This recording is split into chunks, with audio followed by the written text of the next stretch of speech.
القرآن يوحدنا لطريق الخير يوجهنا الله تعالى أنزله ورسول الله معلم. بسم الله الرحمن الرحيم. ثم يقرأ فاتحة الكتاب وسورة أو 3 آيات من أي سورة شاء. کہنا کہ پھر سورہ فاتحہ پڑھے اور کوئی صورت یا 3 آیات جس کسی صورت میں سے چاہے تلاوت کر لیں. فقراءة الفاتحة لا تتعين ركنا عندنا وكذا ضم السورة إليها خلافا للشافعي رحمه الله في الكتاب ولمالك فيهما. تو ہمارے نزدیک قرأت فاتحہ کا رکن ہونا متعین نہیں ہے، اور اسی طرح اس کے ساتھ سورت ملانے کا. سورہ فاتحہ میں حضرت امام شافعی رحمۃ اللہ علیہ کا اختلاف ہے، اور سورت فاتحہ دونوں میں حضرت امام مالک رحمۃ اللہ علیہ کا اختلاف ہے. لہو قول علی اسلام لا صلاۃ الا بفاتحۃ الکتاب وسورۃ معها. حضرت امام مالک رحمۃ اللہ علیہ کی دلیل حضور پاک صلی اللہ علیہ وسلم کی حدیث ہے کہ نماز نہیں ہے مگر فاتحہ کے ساتھ اور اس کے ساتھ سورت کے ساتھ. وللشافعی رحمہ اللہ قول علی اسلام لا صلاۃ الا بفاتحۃ الکتاب. اور امام شافعی رحمۃ اللہ کی دلیل حضور پاک صلی اللہ علیہ وسلم کی حدیث ہے کہ نماز نہیں ہے مگر سورہ فاتحہ کے ساتھ. ولنا قوله تعالی فقرؤوا ما تيسر من القرآن والزیادۃ علیہ بخبر الواحد لا يجوز لکنہ یوجب العمل فقلنا بوجوبہما. اور ہماری دلیل ہے کہ اللہ تعالیٰ نے فرمایا کہ پڑھو جو آسان ہو قرآن میں سے، اور قرآن پر خبر واحد کے ساتھ زیادتی کرنا جائز نہیں ہے، لیکن خبر واحد عمل واجب کرتی ہے، سو ہم ان دونوں کے وجوب کے قائل ہیں. دیکھیے یہ بہت اہم مسئلہ ہے اور مختلف بھی ہے. علماء کا اس بارے میں اختلاف ہے کہ نماز کے اندر قرأت قرآن کی مقدار فرض کیا ہے. تو ہمارے علماء کا مذہب یہ ہے کہ مطلقاً قرأت قرآن یہ فرض ہے. چنانچہ کسی ایک آیت کو نماز میں پڑھ لینا یہ فرضیت کی ادا کرنے کے لیے کافی ہے. اچھا، اب سورہ فاتحہ کا پڑھنا کیسا ہے؟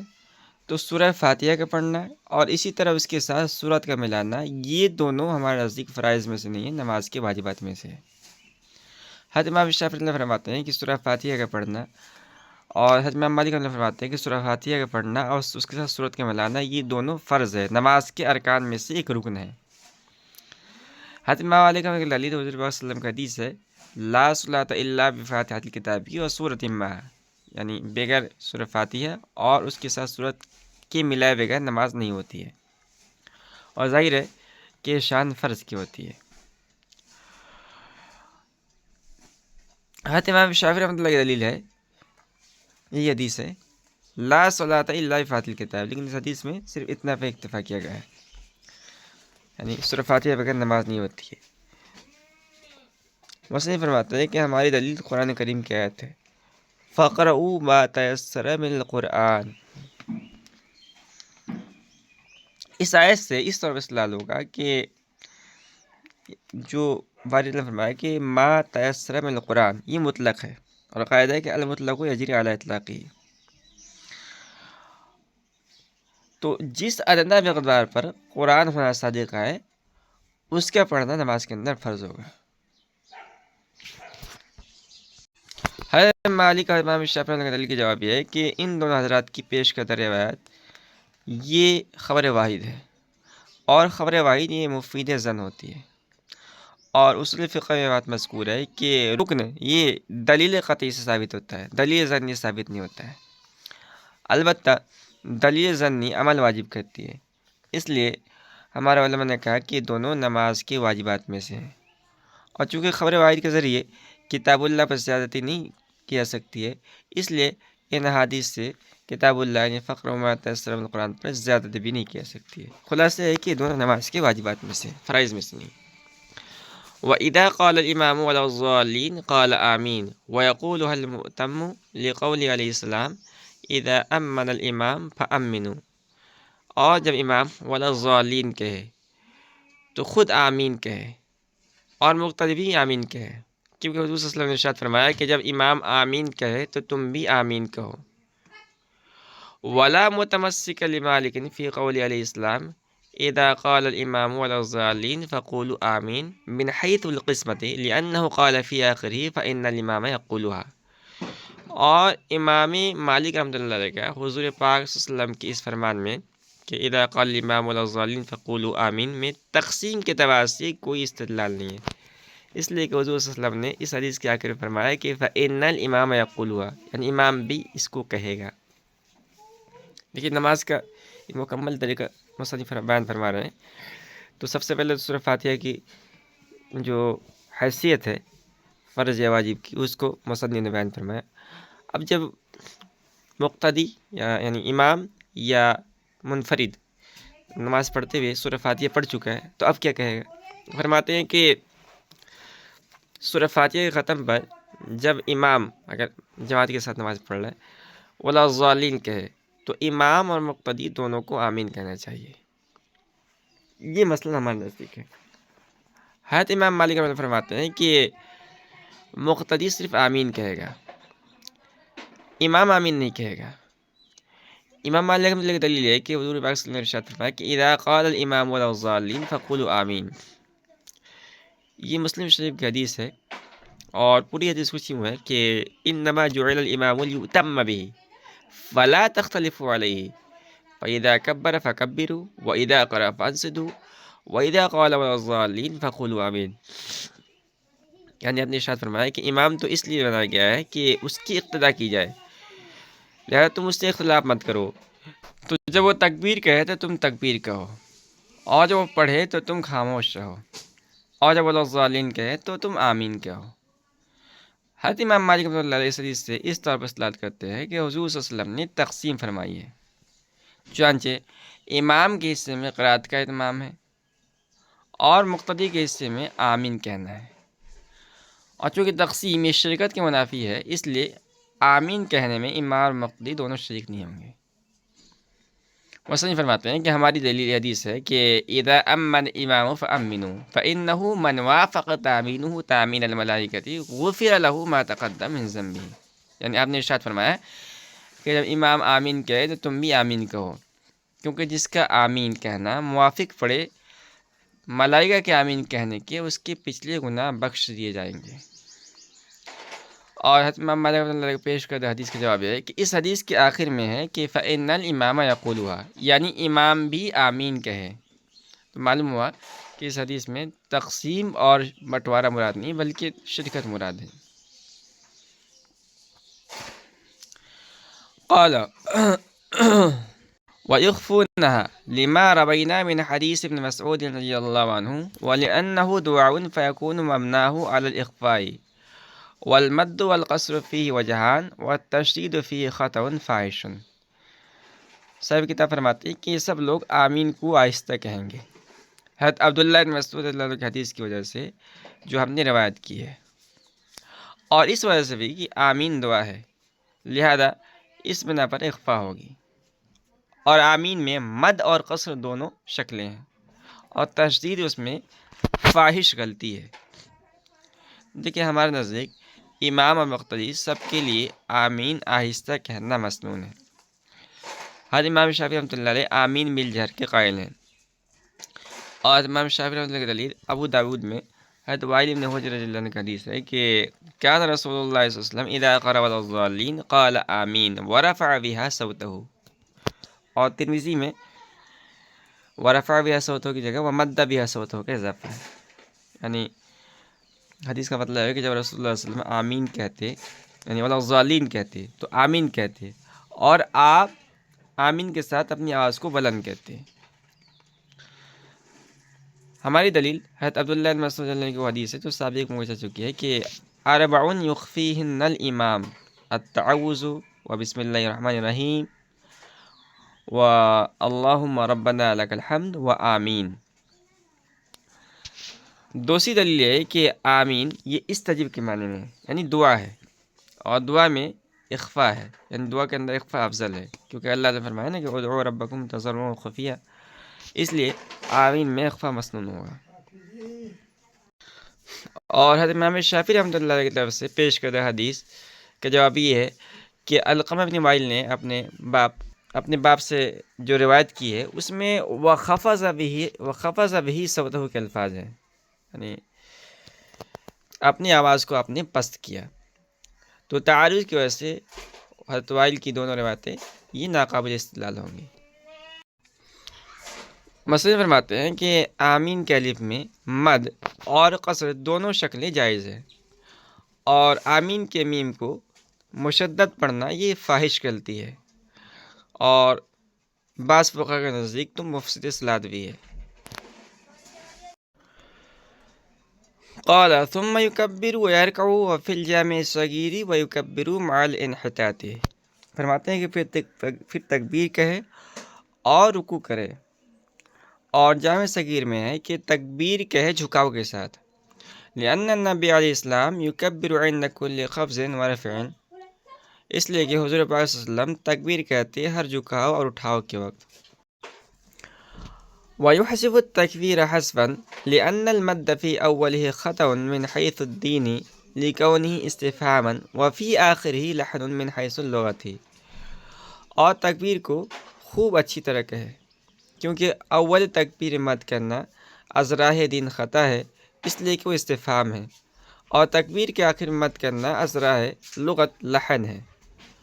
دیکھیں مسئلہ یہ ہے کہ امام یا منفرد قرات پوری کرنے کے بعد بلا توقف تکبیر کہے اور رکوع کرے، یعنی پہلے کھڑے ہو کر تکبیر کہے پھر رکوع کرے۔ مسئلہ فرماتے ہیں کہ یہ تو قدوری کی عبارت سے معلوم ہوتا ہے، اور امام محمد اللہ علیہ نے جامع صغیر میں جو شکل بتائی ہے اس سے معلوم ہوتا ہے کہ رکوع میں جاتے ہوئے تکبیر کہے، یعنی رکوع کے لیے جھکتے وقت تکبیر شروع کرے اور رکوع میں پوری کرے،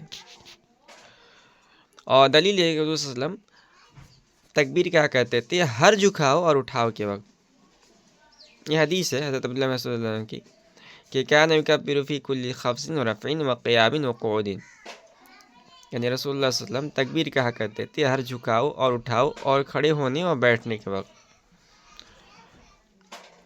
آگے فرماتے ہیں کہ تکبیر کو حذف کرے یعنی قصر کرے، مراد یہ کہ جس جگہ مد نہیں ہے وہاں مد نہ کرے، اور تفصیل اس کی ہے کہ اللہ اکبر میں اللہ کے اول کو خفیف فتحہ دے اور لام کو مد کرے اور ہا کو رفع دے اللہ، اور اکبر کہتے وقت اکبر کے اول اور با کو خفیف فتحہ دے اور آخر کو جزم دے۔ مسلم فرماتے ہیں کہ اس کی دلیل یہ ہے کہ اگر اللہ کے اول میں مد کیا یا اکبر کے اول میں مد کیا تو یہ دینی اعتبار سے غلط ہوگا، کیونکہ اس صورت میں استفہام کے معنی پیدا ہوں گے، اللہ اکبر، کیا اللہ بڑا ہے، اور اکبر کے آخر میں مد کرنا یعنی بجائے اکبر کے اکبار کہنا، جیسے کہ بعض سادہ لوگ بنگالی کہتے ہیں، تو یہ لغت کے اعتبار سے لحن ہے۔ وَيَعْتَمِدُ بِيَدَيْهِ عَلَى رُكْبَتَيْهِ وَيُفَرِّجُ بَيْنَ أَصْابِعِهِ لِقَوْلِ عَلِيِّ السَّلَامِ لِأَنَسٍ رضی اللہ عنہ إِذَا رَكَعْتَ فَضَعْ يَدَيْكَ عَلَى رُكْبَتَيْكَ وَفَرِّجْ بَيْنَ أَصَابِعِكَ، کہنے کہ اپنے دونوں ہاتھوں کو دونوں گھٹنوں پر ٹیکے اور اپنی انگلیوں میں کشادگی رکھے، کیونکہ حضور صلی اللہ علیہ وسلم نے حضرت انس رضی اللہ تعالیٰ عنہ سے فرمایا جب تو رکوع کرے تو اپنے دونوں ہاتھوں کو اپنے دونوں گھٹوں پر رکھ اور اپنی انگلیوں کے درمیان کشادگی پیدا کر۔ وَلَا يُنْدَبُ إِلَى التَّفْرِيجِ إِلَّا فِي هَذِهِ الْحَالَةِ لِيَكُونَ أَمْكَنَ مِنَ الْأَخْذِ وَلَا إِلَى الضَّمِّ إِلَّا فِي حَالَةِ السُّجُودِ وَفِيمَا وَرَاءَ ذَلِكَ يَتْرُكُ عَلَى الْعَادَةِ، فرماتے ہیں کہ اور اس حالت کے علاوہ کسی حالت میں کشادگی مندوب نہیں ہے تاکہ پکڑنا ممکن ہو، اسی طرح حالت سجدہ کے علاوہ کسی حالت میں انگلیوں کو ملانا مندوب نہیں ہے، اور مذکورہ حالت کے علاوہ میں انگلیوں کو اپنی عادت پر چھوڑ دے۔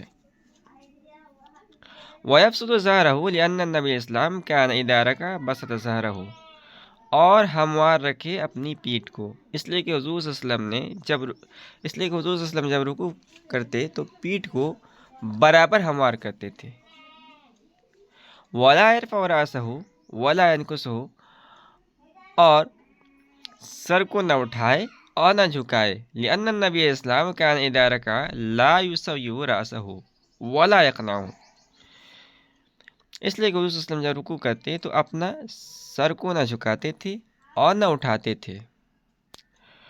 وَيَقُولُ سُبْحَانَ رَبِّ الْعَظِيمِ ثَلَاثَ مَرَّاتٍ، وَيَقُولُ سُبْحَانَ رَبِّ الْعَظِيمِ ثَلَاثًا، اور 3 مرتبہ سبحان ربی العظیم کہے۔ وَذَلِكَ أَدْنَاهُ، اور یہ اس تسبیح کی ادنا مقدار ہے۔ لِقَوْلِهِ علیہ السلام إِذَا رَكَعَ أَحَدُكُمْ فَلْيَقُلْ فِي رُكُوعِهِ سُبْحَانَ رَبِّ الْعَظِيمِ ثَلَاثًا وَذَلِكَ أَدْنَاهُ أَيْ أَدْنَىٰ كَمَالِ الْجَمْعِ، اس لیے کہ حضور صلی اللہ علیہ وسلم نے فرمایا کہ جب تم میں سے کوئی رکوع کرے تو اپنے رکوع میں کہے سبحان ربی العظیم، اور یہ 3 مرتبہ کہے، اور یہ اس کا کمتر درجہ ہے، یعنی کمال جمع کا ادنا ہے۔ دیکھیے اس عبارت میں مصنف رحمۃ اللہ نے رکوع کرنے کی کیفیت، اسی طرح رکوع کی تسبیح کو بیان فرمایا ہے۔ سب سے پہلے رکوع کا مصنون طریقہ بیان فرمایا ہے۔ فرماتے ہیں کہ نمازی اپنے دونوں ہاتھوں سے دونوں گھٹنے پکڑے اور ہاتھوں کی انگلیوں کے درمیان کشادگی رکھے۔ دلیل یہ ہے کہ حضور صلی اللہ علیہ وسلم نے حضرت انس رضی اللہ تعالیٰ عنہ کو جو نماز کا طریقہ سکھلایا، تو آپ نے یہ ارشاد فرمایا ہے کہ جب تو رکوع کرے تو دونوں ہاتھوں کو دونوں گھٹنوں پر رکھ اور اپنے انگلیوں کے درمیان کشادگی رکھ۔ اس کے بعد مسلم رحمۃ اللہ علیہ جملہ معترضہ کے طور پر ایک اہم بات بیان فرما رہے ہیں۔ فرماتے ہیں کہ رکوع کی حالت میں انگلیوں کو کشادہ رکھنا مندوب اور مستحب ہے، تاکہ انگلیوں سے گھٹنے کا پکڑنا ممکن ہو سکے، اور حالت رکوع کے علاوہ میں انگلیوں کا کشادہ رکھنا مندوب نہیں ہے۔ اسی طرح سجدے کی حالت میں ہاتھ کی انگلیوں کا ملانا مستحب ہے، تاکہ انگلیوں کے سرے یہ قبلے کی طرف متوجہ ہو جائیں، اور ان دونوں حالتوں کے علاوہ میں انگلیوں کو اپنی عادت پر چھوڑ دینی چاہیے، یعنی نہ ان کو ملایا جائے اور نہ کشادگی پیدا کی جائے، بلکہ اپنی طبعی حالت پر چھوڑ دیا جائے۔ مثلا فرماتے ہیں کہ رکوع کی حالت میں پیٹھ کو اس قدر ہموار اور برابر رکھے کہ اگر اس کے پیٹھ میں پانی بھرا پیالہ رکھے تو وہ ٹھہرا رہے، یعنی نہ بالکل جھکائے اور نہ بالکل اٹھائے رکھے۔ دلیل ہے کہ حضور صلی اللہ علیہ وسلم جب رکوع فرماتے تھے تو اپنے پیٹھ کو ہموار اور برابر کرتے تھے۔ چنانچہ عائشہ رضی اللہ عنہ کی حدیث ہے کہ انه كان يعتدل لو وضع على ظهره قدح ماء تستقر، یعنی حضور صلی اللہ علیہ وسلم اپنی پیٹھ کو اس قدر ہموار اور برابر رکھتے تھے کہ اگر آپ کی پیٹھ پر پانی سے بھرا پیالہ رکھ دیا جائے تو وہ ٹھہرا رہے۔ صاحب قدری فرماتے ہیں کہ رکوع کی حالت میں سر کو نہ اونچا رکھے اور نہ جھکائے، اور دلیل یہ ہے کہ حضور صلی اللہ علیہ وسلم جب رکوع کرتے تھے تو اپنا سر نہ جھکاتے تھے اور نہ اونچا کرتے تھے۔ اس کے بعد مصنف نے حالت رکوع کی تسبیح کو بیان فرمایا ہے۔ فرماتے ہیں کہ رکوع میں 3 مرتبہ سبحان ربی العظیم کہے، اور 3 مرتبہ کہنا یہ کم سے کم مقدار ہے۔ اس کے علاوہ طاقت میں اضافہ کر سکتا ہے، چنانچہ 5 کہہ سکتا ہے، 7 کہہ سکتا ہے، 9 کہہ سکتا ہے۔ اور دلیل یہ کہ حضور صلی اللہ علیہ وسلم کا ارشاد ہے کہ اذا رکع احدکم فلیقل فی رکوعہ سبحان ربی العظیم ثلاثا، یعنی جب تم میں سے کوئی رکوع کرے تو اپنے رکوع میں 3 بار سبحان ربی العظیم کہے، اور 3 مرتبہ کہنا یہ کمال جمع کا کمتر درجہ ہے۔ ثم يرفع رأسه يقول سمع الله لمن حمده ويقول المؤتم ربنا لك الحمد، پھر اپنا سر اٹھائے اور سمع اللہ لمن حمدہ کہے، اور مقتدی ربنا ولک الحمد کہے۔ ولا يقولها الامام عند ابي حنیفة وقال يقولها في نفسه، اور حضرت امام ابو حنیفہ فرماتے ہیں کہ اس کو امام نہیں کہے گا، اور صاحب سے فرماتے ہیں کہ امام بھی کہے گا لیکن آہستہ کہے گا۔ لما رویا لما روا ابو ہریرہ رضی اللہ عنہ ان النبی علیہ السلام کان یجمع بین الذکرین ولأنه حرص غیرہ فلا ينسى نفسہ، کیونکہ حضرت ابو ہریرہ رضی اللہ تعالیٰ عنہ سے روایت ہے کہ حضور صلی اللہ علیہ وسلم دونوں ذکر کو جمع فرماتے تھے، اور اس وجہ سے بھی کہ اس نے غیر کو آمادگی دلائی ہے، لہذا اپنے آپ کو فراموش نہ کرے گا۔ وَلِأَبِي حَنِيفَةَ رحمہ اللہ قول علیہ السلام اذا قال الامام سمع اللہ لمن حمدہ قولوا ربنا ولک الحمد هذه قسمة وإنها تنافي الشركة ولهذا لا يأتي المتم بالتسميع عندنا خلافا للشافعی۔ اور امام ابو حنیفہ کی دلیل یہ ہے کہ حضور صلی اللہ علیہ وسلم نے فرمایا ہے کہ جب امام سمع اللہ لمن حمدہ کہیں تو تم ربنا لک الحمد کہو۔ یہ تقسیم ہے، اور تقسیم یہ شرکت کی منافی ہے، اسی وجہ سے ہمارے نزدیک مقتدی سمع اللہ لمن حمدہ نہیں کہے گا۔ امام شافعی رحمۃ اللہ کے اس میں اختلاف ہے۔ وَلِأَنَّهُ يَقَعُ تَحْمِيدُهُ بَعْدَ تَحْمِيدِ الْمُقْتَدِي وَهُوَ خِلَافُ مَوْضُوعِ الْإِمَامِ وَمَا رواه محمول على حالة الانفراد والمنفرد يجمع بينهما في الأصح۔ اور اس وجہ سے بھی کہ امام کا تحمید کہنا مقتدی کے تحمید کے بعد واقع ہوگا، اور یہ امامت کے موضوع کے خلاف ہے، اور حضرت ابو ہریرہ رضی اللہ عنہ کی روایت کو حالت انفراد پر محمول کیا جائے گا، اور منفرد دونوں ذکر کو جمع کرے گا اصح روایت کے مطابق۔ وَإِنْ كَانَ يُرْوَى الِاقْتِفَاءُ بِالتَّسْمِيعِ وَيُرْوَى بِالتَّحْمِيدِ وَالْإِمَامُ بِالدَّلَالَةِ عَلَيْهِ أَتَى بِهِ مَعْنًا۔ اگرچہ حضرت امام ابو حنیفہ رحمۃ اللہ سے مروی ہے کہ منفرد سمع اللہ لمن حمدہ پر اکتفا کرے گا، اور یہ بھی روایت ہے کہ صرف ربنا ولک الحمد پر اکتفا کرے گا، اور امام تحمید پر دلالت کرنے کی وجہ سے اس کو مانن کہنے والا ہے۔ دیکھیے نماز کے طریقے کا بیان چل رہا تھا، رکوع کے طریقے کا بیان ہوا تھا۔ اب رکوع کے بعد کیا کریں؟ فرماتے ہیں کہ رکوع کرنے کے بعد اپنا سر اٹھائے اور سمع اللہ لمن حمدہ کہے، اور جو مقتدی ہے پیچھے امام کی وہ ربنا لک الحمد کہے۔ ربنا لک الحمد کے بھی الفاظ حدیث کے اندر آئے ہیں، اور ربنا ولک الحمد کے الفاظ بھی حدیث کے اندر آئے ہیں۔ اب اس بارے میں فقہاء کا اختلاف ہے کہ امام ربنا لک الحمد کہے یا نہ کہے۔ حضرت امام ابو حنیفہ فرمانا ہے کہ امام ربنا ولک الحمد نہیں کہے گا، اور صاحبین فرماتے ہیں کہ امام کہے گا لیکن آہستہ کہے گا۔ صاحبین دلیل یہ کہ حضرت ابو ہریرہ رضی اللہ تعالیٰ عنہ سے روایت ہے کہ کان النبی صلی اللہ علیہ وسلم اذا قام الى الصلاة يكبر حين يقوم ثم يكبر حين يركع ثم يقول سمع الله لمن حمده حين يرفع صلبه من الركوع ثم يقول وهو قائم ربنا ولك الحمد۔ اس حدیث کے اندر جو محل استشہاد ہے وہ ہے ثم يقول وهو قائم ربنا ولك الحمد، اور حدیث کا مطلب یہ ہے کہ حضرت ابو ہریرہ فرماتے ہیں کہ حضور صلی اللہ علیہ وسلم جب نماز کا ارادہ فرماتے تو تکبیر کہتے، جس وقت کھڑے ہوتے، پھر جس وقت رکوع کرتے تو تکبیر کہتے، پھر جس وقت اپنی پیٹھ رکوع سے اٹھاتے تھے تو سمع اللہ لمن حمدہ کہتے تھے، پھر کھڑے ہو کر ربنا ولک الحمد کہتے، پھر تکبیر کہتے۔ اس حدیث سے معلوم ہوا کہ آن صلی اللہ علیہ وسلم دونوں ذکر یعنی سمع اللہ لمن حمدہ اور ربنا ولک الحمد ان دونوں کو جمع فرماتے تھے، اور یہ بات واضح ہے کہ آپ صلی اللہ علیہ وسلم بالعموم امامت فرماتے تھے، تو اس طرح ثابت ہوگا کہ امام دونوں ذکر کو جمع کرے گا۔